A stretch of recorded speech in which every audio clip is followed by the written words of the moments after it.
Okay, தியானிப்போம். இந்த நாளில் நம்ம தியானிக்க போகிற வசனங்கள் லூக்கா 21ஆம் அதிகாரம் 3-4 வரை உள்ள வசனங்கள்.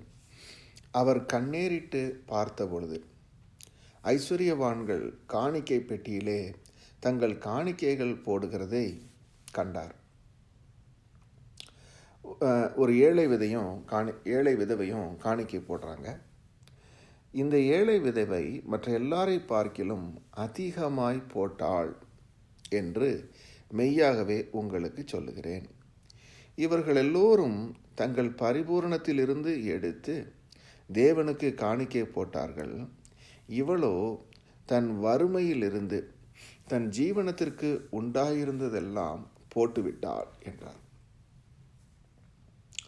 இது மார்க்கு 12ஆம் அதிகாரத்திலையும் இதே காரியம் பதிவு செய்யப்பட்டிருக்கு. இயேசு காணிக்கை பெட்டிக்கு எதிராக உட்கார்ந்து ஜனங்கள் காணிக்கை பெட்டியில் பணம் போடுகிறதை பார்த்து கொண்டு இருந்தார். ஐஸ்வர்யவான்கள் அநேகர் அதிகமாய் போட்டார்கள். ஏழையான ஒரு விதவையும் வந்து ஒரு துட்டுக்கு சரியான 2 காசுகளை போட்டாள். இந்த காரியத்தில் நம்ம என்ன பார்க்குறோம்? ஆண்டவராகிய இயேசு கிறிஸ்து தேவாலயத்தில் தர்ம பெட்டியின் அருகிலே உட்கார்ந்து பார்த்து கொண்டிருக்கிறார். கர்த்தருக்கு கொடுக்கக்கூடிய காணிக்கையை ஒவ்வொருத்தரும் எவ்வாறு செலுத்துகிறாங்க என்று சொல்லி பார்க்கிறாரு. அதில் தங்களுக்கு இருந்த மிகுதியான பொருளிலிருந்து போட்ட காணிக்கையை பார்க்கிறாரு. அந்த பணத்துடைய மதிப்பு அதிகமாக இருந்திருக்கும். நிறைய பேர் செல்வந்தர்கள் வந்தாங்க. அவங்க தங்களுடைய மிகுதியான செல்வத்திலிருந்து சிலவற்றை போடுவாங்க.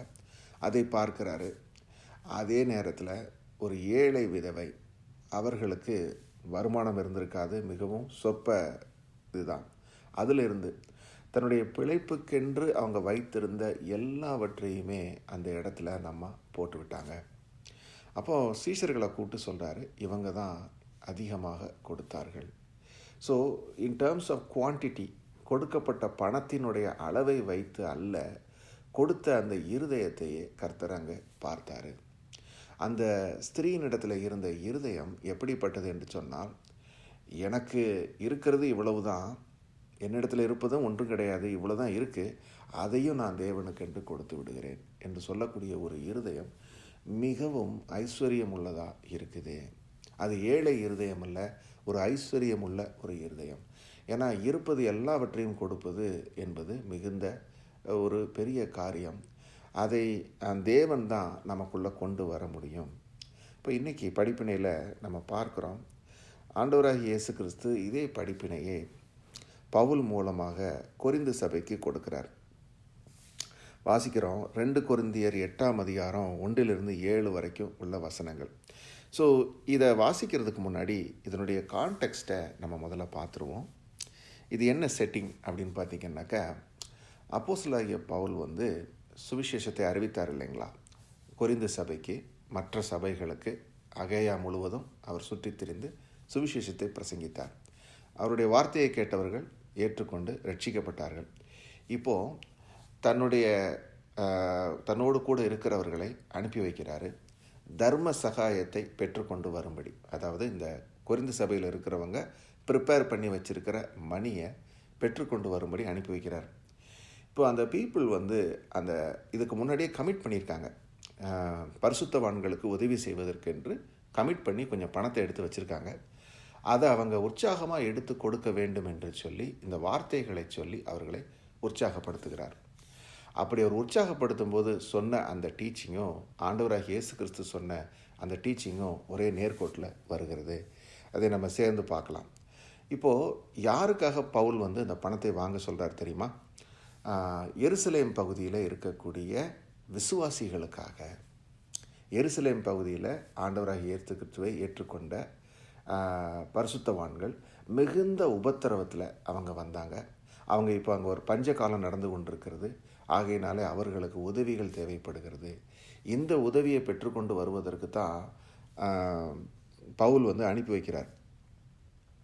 ஸோ சொல்கிறார் பாருங்க, அன்றியும் சகோதரரே, மக்கதோனியா நாட்டு சபைகளுக்கு தேவன் அளித்த கிருபையை உங்களுக்கு அறிவிக்கிறோம். அவர்கள் மிகுந்த உபத்திரவத்தினாலே சோதிக்கப்படுகையில் கொடிய தரித்திரமுடையவர்களாய் இருந்தும் தங்கள் பரிபூரண சந்தோஷத்தினாலே மிகுந்த உதாரத்துவமாய் கொடுத்தார்கள். மேலும் அவர்கள் தங்கள் திராணிக்கு தக்கதாகவும் தங்கள் திராணிக்கு மிஞ்சியும் கொடுக்க தாங்களே மனதுள்ளவர்களாய் இருந்தார்கள் என்பதற்கு நான் சாட்சியாய் இருக்கிறேன்.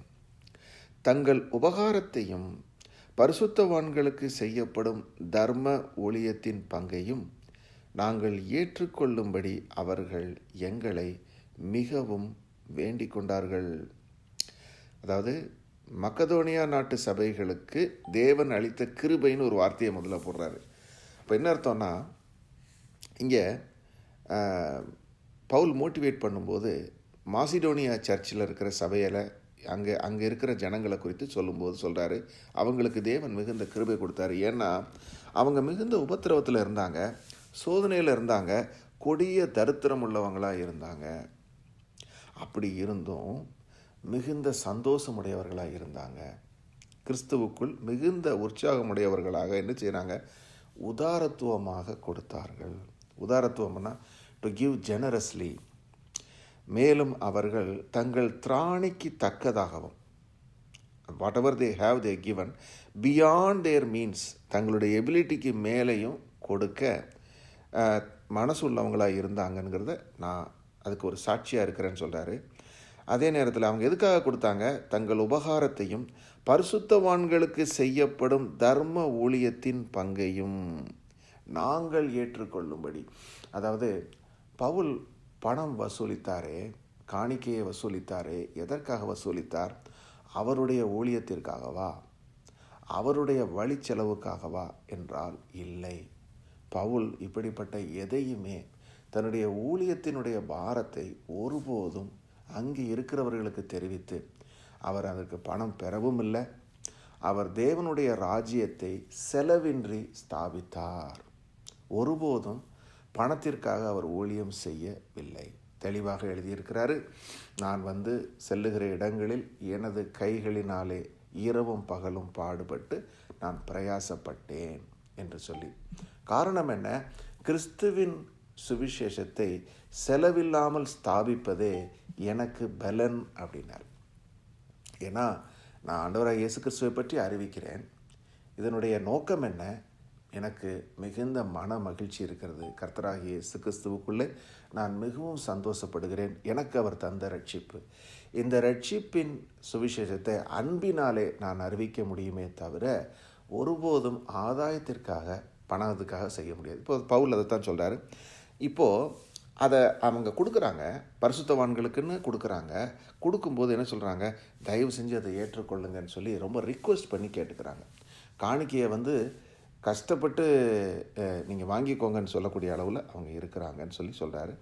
மேலும் நாங்கள் நினைத்தபடி மாத்திரம் கொடாமல் தேவனுடைய சித்தத்தினாலே முன்பு தங்களை தாமே கர்த்தருக்கும் பின்பு எங்களுக்கும் ஒப்பு கொடுத்தார்கள். பணத்தை மாத்திரம் இல்லை, தங்களையே அவர்கள் கொடுக்க முன்வந்தார்கள் என்று சொல்லி they were ready to give themselves completely என்பதாக. ஸோ இது ஒரு மேலான ஒரு நிலைமை இல்லைங்களா? ஏன்னா ஒரு ஃபிசிக்கல் ரியாலிட்டியில் நம்ம எல்லாருக்குமே we all have a means of living. நம்ம ஒவ்வொருத்தருக்கும் God has given us a measure of wealth and health, everything.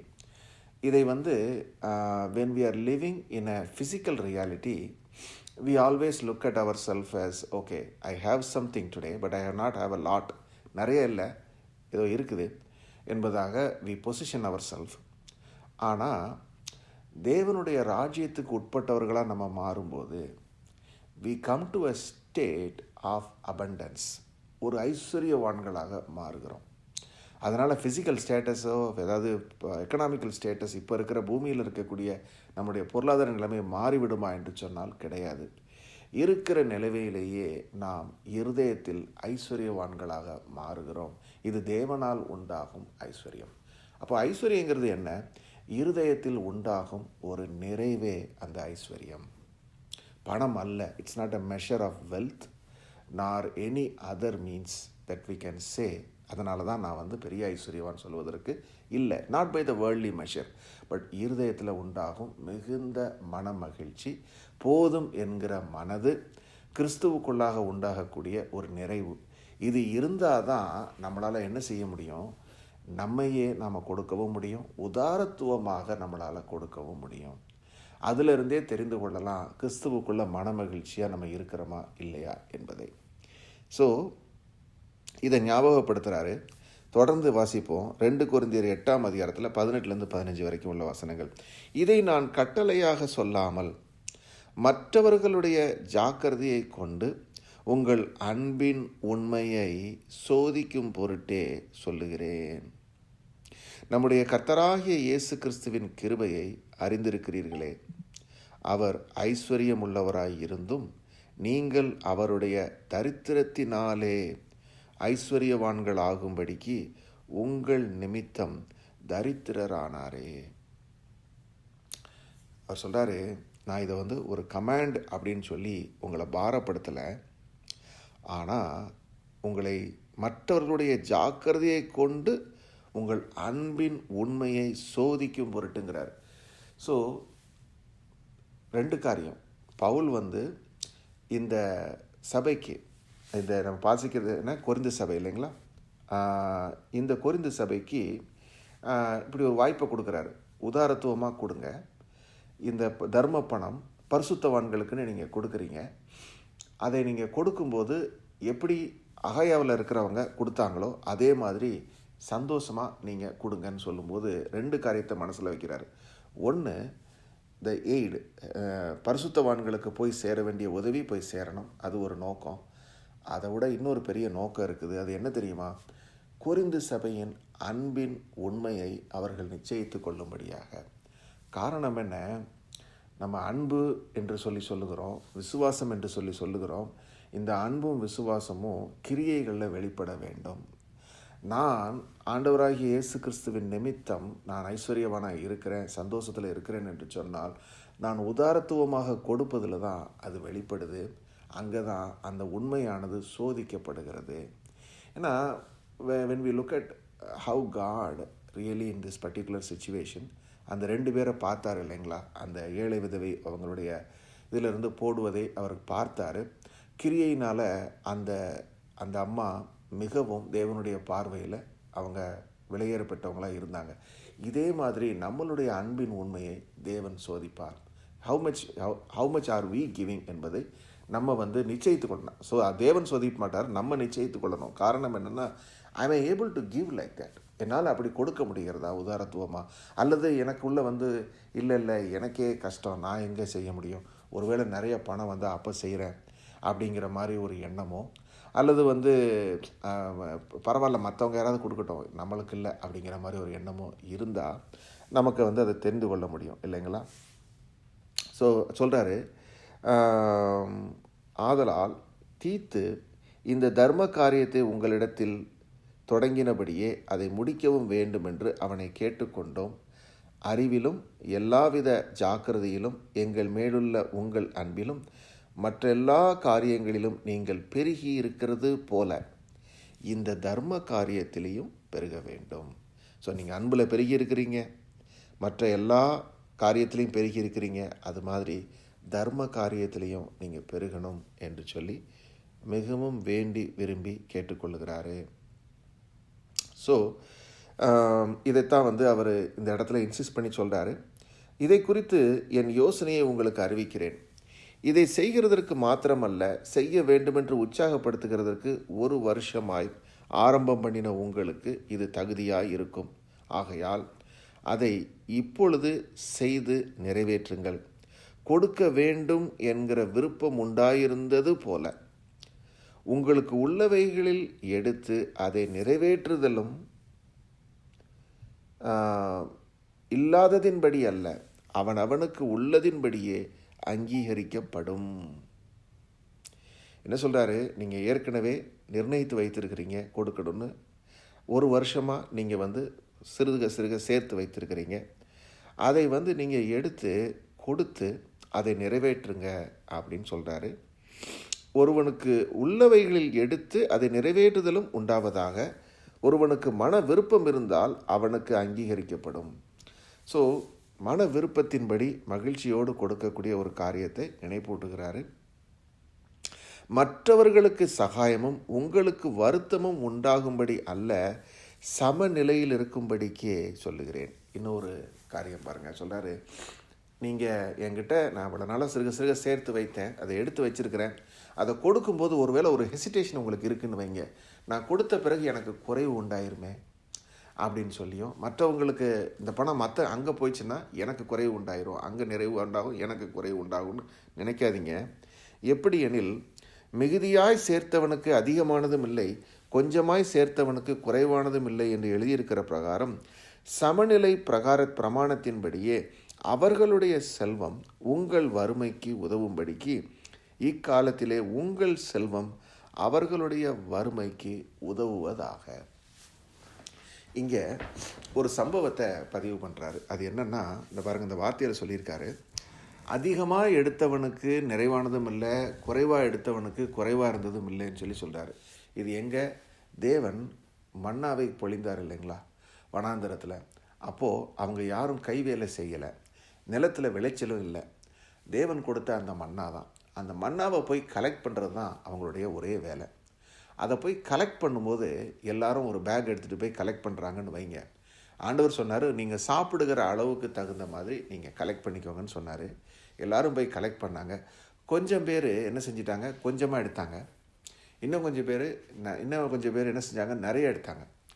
அப்படி வசனத்தில் போட்டிருக்கு, நிறைய எடுத்தவங்களுக்கு மிஞ்சினதும் இல்லை, குறைவாக எடுத்தவங்களுக்கு குறைவாக இருந்ததும் இல்லைன்னு. அப்படின்னா எப்படி? நிறைய எடுத்தவங்களுக்கு எக்ஸஸாக தானே இருந்திருக்கணும், கொஞ்சம் எடுத்தவங்களுக்கு பத்தாக்குறை இருந்திருக்கணுமே. அப்போ என்ன இருக்குது, அங்கே இருந்தவங்க ஒருத்தருக்கு ஒருத்தர் கொடுத்து அந்த உணவை அவங்களுக்குள்ள பகிர்ந்து கொண்டு இருந்திருக்கிறாங்க. There was a sharing among themself. உணவை எடுத்துக்கொண்டு வந்த அந்த தேவனுடைய ஜனங்கள் தங்களுக்குள்ளே அதை சரியான முறையில் ஒரு சமநிலை பிரகாரமாக பகிர்ந்து கொண்டு இருந்திருக்கிறாங்க. அதனால தான் அங்கே மிஞ்சி போய் எக்ஸஸ் ஆகலை, பத்தாக்குறையும் இல்லை. Everybody had enough for themself. அப்படின்னா இது நமக்கு ஒரு உண்மையை உணர்த்துது. அது என்னென்னா, இப்போ நீங்களும் நானும் பரிசுத்தவான்களாக மாற்றப்பட்டிருக்கிறோம் தேவனால். நம்மை போல பரிசுத்தவான்கள் இருக்கிறாங்க. அவர்களுடைய வாழ்க்கையில் இப்பொழுது ஒரு தேவை வந்திருக்கக்கூடும். ஆனால் இன்று நம்மிடத்தில் இருக்கும், அவரிடத்தில் இல்லாமல் இருக்கும். அப்போது நாம் அவர்களுக்கு அதை கொடுக்க வேண்டும் என்று தேவன் விரும்புகிறார், அன்பின் நிமித்தம். அதன் மூலமாகத்தான் அவருடைய பிரமாணத்தில் ஒன்று நிறைவேறுகிறது. இந்த அன்பின் பிரமாணத்தில் giving takes an important role. That when we give it we are fulfilling his commandment. இதில் என்ன காரியம்? அன்பின் நிமித்தம் நம்ம கொடுக்குறோம். அப்போது ஒரு சமநிலை இருக்கும்.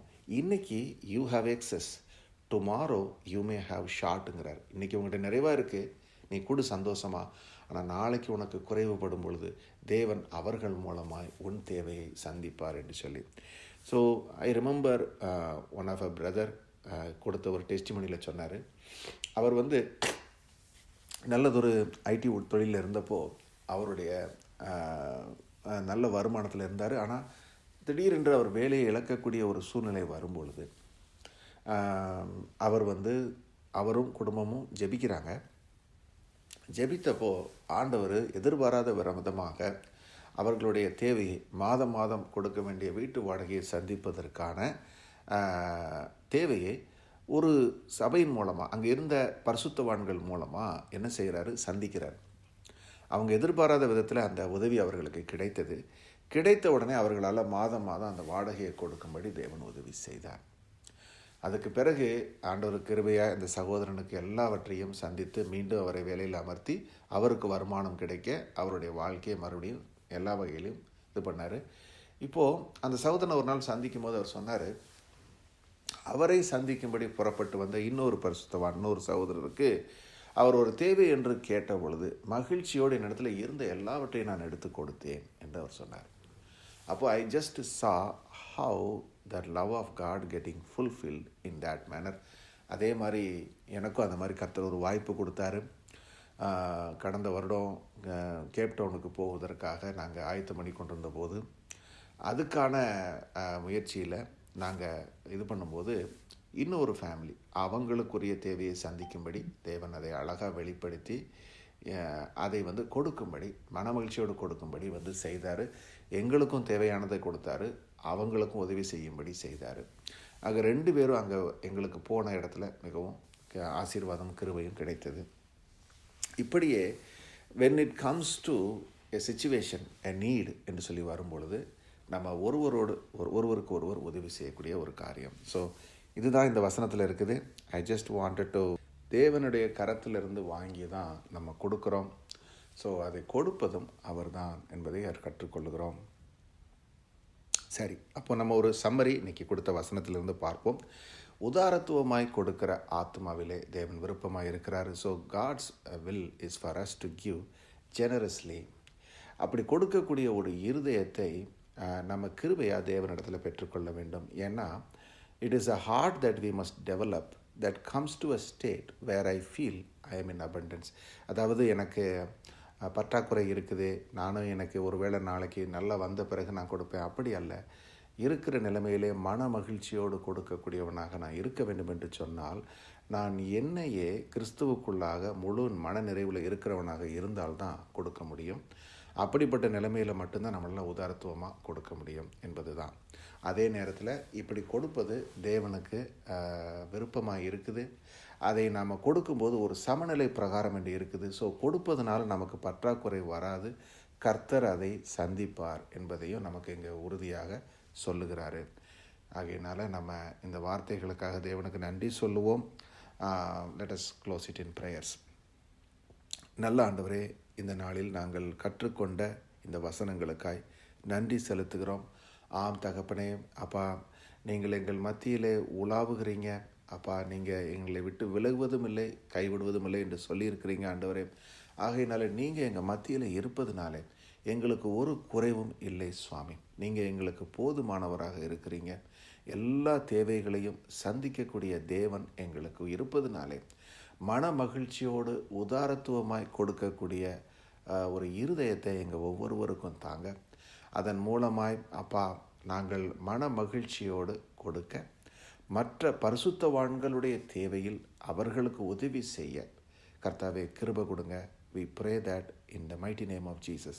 Amen. உமக்கு பிரியமானதை செய்ய எனக்கு கற்றுத்தாரும் தேவனே. உமக்கு பிரியமானதை செய்ய எனக்கு கற்றுத்தாரும் தேவனே. நீரேவன் நல்ல பரிசுத்த ஆவியானவர் செம்மையான வழியிலே நடத்த வேண்டுமே. செம்மையான வழியிலே நடத்த வேண்டுமே. மேகஸ்தம்பமே, அக்கினி ஸ்தம்பமே, தேற்றும் தெய்வமே, துணையாளரே.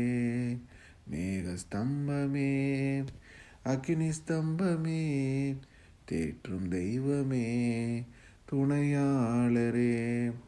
நீரே என் தேவன், உம்மை நோக்கி என் கைகளை உயர்த்தி உயர்த்தி மகிழ்கிறேனையா. உம்மை நோக்கி என் கைகளை உயர்த்தி உயர்த்தி மகிழ்கிறேனையா. வறண்ட நிலம் தவிப்பது போல், வறண்ட நிலம் தவிப்பது போல் என் ஆன்மா உமக்காக ஒவ்வொரு நாளும் ஏங்கி ஏங்கி தவிக்கின்றதையா. ஏங்கி ஏங்கி தவிக்கின்றதையா. எனது ஏக்கமே, எனது பிரியமே, எனது பாசமே, எனது ஆசையே, நீரே என் தேவன்.